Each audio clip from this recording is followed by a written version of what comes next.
It is time for Mnangagwa to go. This is the perfect time for Emerson Mnangagwa to go. Leadership is not his forte. He does not have the dexterity needed to govern a country. The past 5 years testify of his failure, which resulted in a dysfunctional country. Zimbabwe needs a new president. I perceive time and chance happens to every country just like it is thought to happen to every person. In 1980, Zimbabwe seized the chance to be a sovereign country. But there were many missed chances after that, which could have transformed the country into greatness. It was essentially leaders not doing the right thing for some inexcusable reason.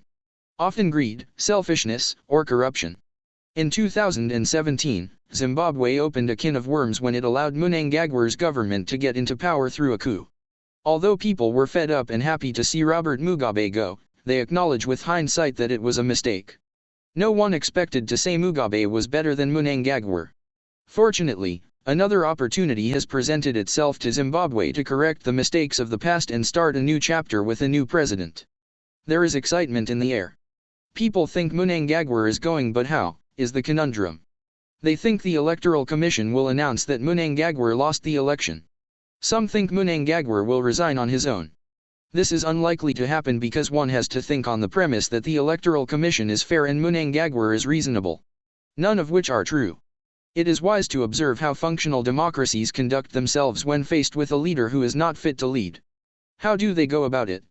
When Boris Johnson would not resign, all his ministers resigned, and it made it impossible for him to carry on as Prime Minister.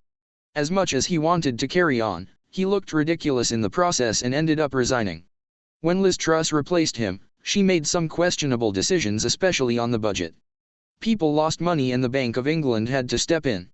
She resigned after 45 days when her people told her to go. For Mnangagwa to go, everyone who considers him/herself to be a leader must declare publicly why Mnangagwa should go.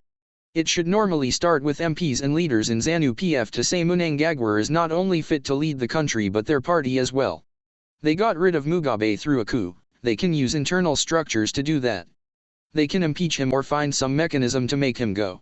There must be some leaders in ZANU who do not agree with how he governed over the last 5 years. The MPs in the opposition should be making more noise than everyone. They should be on the news channels, social media, and telling anyone who can listen why Mnangagwa should go. The opposition should feel aggrieved by the continuation of ZANU and Mnangagwa in power. They should be preparing for government. As such, they should be encouraging the country to get on their side and say Mnangagwa should go. People want him to go anyway. Captains of industries should be contributing to this by declaring publicly why Mnangagwa is not good for business. The people whose businesses have suffered under Mnangagwa should also be involved. Anyone who considers himself to be a leader should have the courage to speak truth to power over this matter. If this opportunity is missed, it will be absolutely suicidal for the country. Already, not many people do business with Zimbabwe. The region is fed up and the international community does not care. No one is coming to help Zimbabwe if Zimbabwe cannot be bothered to put its house in order. Who is going to take Zimbabwe seriously with Mnangagwa in power for the next 5 years? If leaders want change, then they have to stand up and be counted. Leaders from every sphere of life have to leverage the unprecedented numbers of people who turned up to vote. Chamisa has to know that power won't come on the silver platter. He has to demand what belongs to him.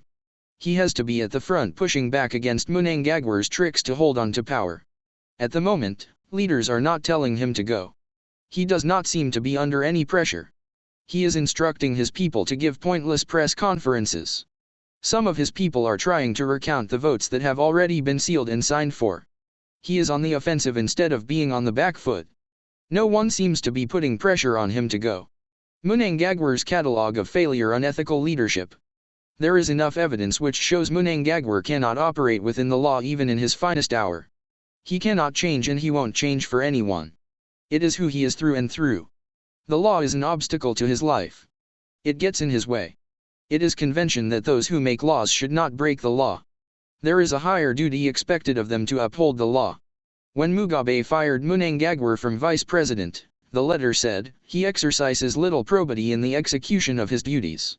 The letter also said he could not be trusted as it had become evident that his conduct was inconsistent with his official responsibilities. Mnangagwa was held to have persistently and consistently exhibited traits of disloyalty, disrespect, deceitfulness, and unreliability.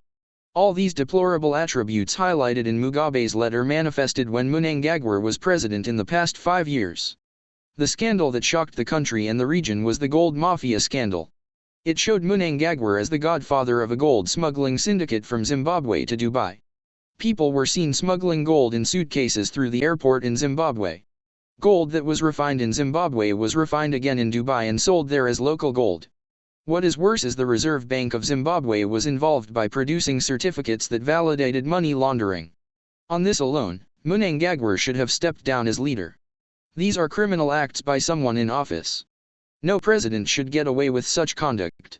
What protected Mnangagwa from losing his job is the fact that he dismantled state institutions and left them ineffective.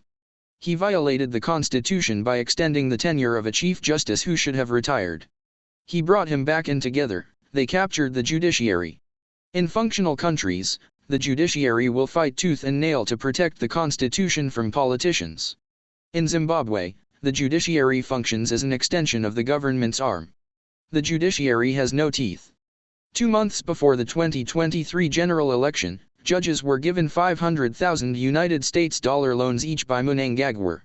Though the payments are loans, they often don't get paid back. Mnangagwa has also used his judiciary to persecute innocent people and send them to prison without trial. Job Sikala has been in prison for more than a year without trial. Sikala is a lawyer and an MP. Jacob Ngarivam was jailed on questionable grounds. There are many political prisoners who were convicted on unreasonable grounds. Weaponization of the law is unethical in all the circumstances. People are not safe under Mnangagwa's leadership. Mnangagwa also introduced what is deemed to be a patriotic law which criminalizes criticizing the president. This law violates freedom of speech of those who speak truth to power or hold those in power to account. It is absurd that Mnangagwa would make a law to stop people from holding him to account. For someone who breaks the law consistently, he enjoys using the law to attack his opponents. It is not what people expect of a head of state. 2 weeks ago, a doctor under oath gave evidence in court saying there was a plan to assassinate General V. P. Chiwenga when he was in hospital.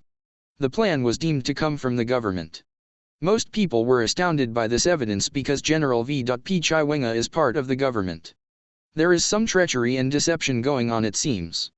The economy has been absolute hell for ordinary people in Zimbabwe. This is intentionally done so that people won't have options and be strong enough to challenge the government. Mnangagwa prefers his citizens miserable because they are easy to control. His government destroyed the banking system and they took the money to the black market where ministers make a killing through currency exchange. Essentially, the banks have no money but the streets have money. The black market money system mirrors Mnangagwa's philosophy on governing. The country has the highest inflation in the world, sometimes getting close to 1,000% or more. The unemployment numbers are frightening. No country can develop under Mnangagwa's style of leadership. It is a combination of incompetence and corruption. The economy is not designed for hard-working families. It is designed for criminals. Criminals are flourishing in Zimbabwe and the country has become a paradise for them. Lack of investment in health, education, and infrastructure is also deliberate. It is well known that hospitals have no cancer machines. This is not because the government does not have the money, but Mnangagwa does not care. He knows the country does not like him and he does not like them back. Billions are smuggled every year in diamonds, gold, lithium, and many other resources, but Mnangagwa has never thought about investing in his own country. When ministers are sick, they go abroad for their medical needs. People of Zimbabwe are on their own, they don't have a leader. The way he compromised the Zimbabwe Electoral Commission, ZEC, is criminal. This body, which is responsible for managing elections, is packed with people related to government ministers. Ministers' sons and daughters, people in the army work for this body. The SADC observation team was of the view that the delimitation done by ZEC was unconstitutional. They also pointed out that not producing the voters' roll was unconstitutional. The private organization that Mnangagwa created from the army, FAZ, set up tables outside polling stations to collect information from voters. This was held to be unconstitutional as well. FAZ has been managing the election alongside ZEC. It is a mess. The election conducted on August 23 has been the worst in the history of Zimbabwe. Mnangagwa knows very well that he cannot win free and fair elections, hence he created FES. What happened on election day was absolute shambles. Some polling stations did not open on the day of election. The reason given is that ZEC had not printed enough ballot papers. They had 5 years to do this. What is strange is that this only happened in places where the opposition has strong support, like urban areas.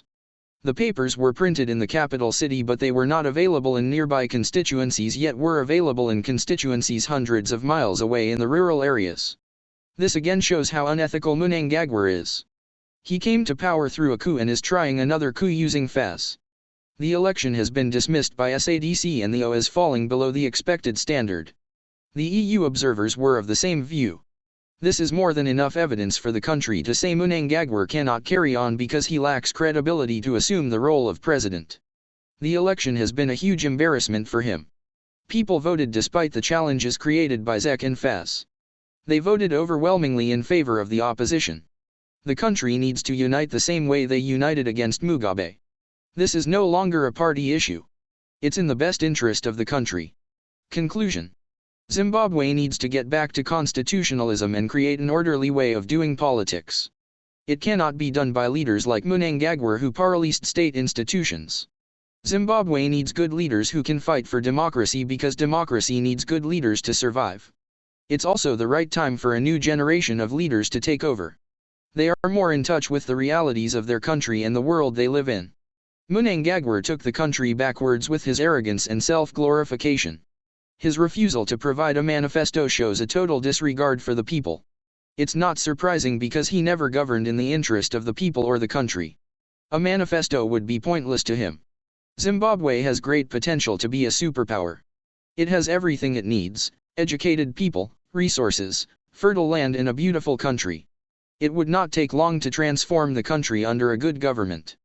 But the people have to come together and ensure that Mnangagwa does not carry on as president. ZANU-PF needs to spend time in opposition and think about its politics. CCC needs to be given a chance to govern, which they deserve.